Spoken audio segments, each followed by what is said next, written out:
4G ger y llu yn cysylltu'ch cymuned chi.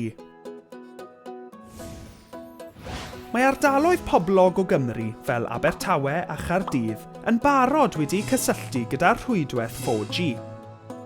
Ond nid yw ardaloedd gwledig o Gymru yn elwa o'r dechnoleg newydd.